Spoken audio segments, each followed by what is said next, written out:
Ermenistan'da yüz veren siyasi vakalar diktatör Berdimuhamedova gatı korkuttu. Глава государства Никол Пашинян был прав, я ошибался.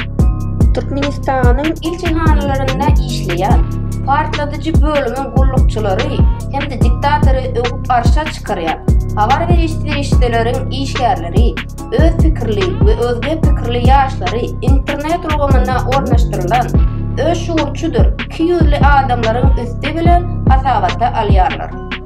Yanı yakın Türkiye'de boşudurmak içinde ne belli adam tarafından internet üstü bilen boşudurmak içinde yok bolsun Berdimuhamedov adlı çağrış esasında adamlara 13.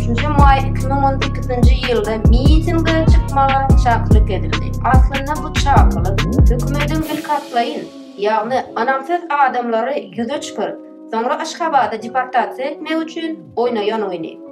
Ähli adamı bir wagtda yığnap bilmese de galanlarını yazga düşürülen video ve sura şekillerin üstü bilen sonra antap tapmak için geçirilen yörite çäre. Tid wagtdan mitinge gatnaşanlara hamana ene akasının ölüm halda yatanlığı ve kıssavlı ýagdaýda ölürüne dolanmak baradaky habarlar gelip başlar. Dedim, yaşları iyidini Türkmenistan'a alıp giderler. Haçanda hükümete amatli ve gerek bolan ýagdaýda bu yaşları terörçülükde günäli hasap ederler.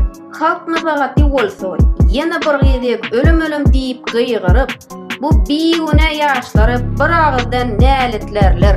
Ondan bu adamlar odan depe uğradylyp, Berdimuhamedowlaryň patyşalygyny ýene-de 5 ýyl möhlete uzatmaga şert dörüdiler.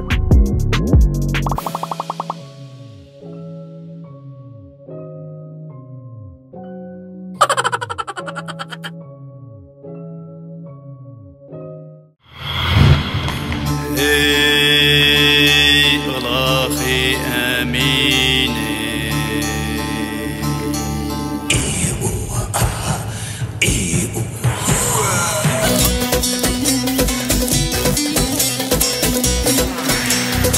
Adan yodu atlanalım Adan yodu atlanalım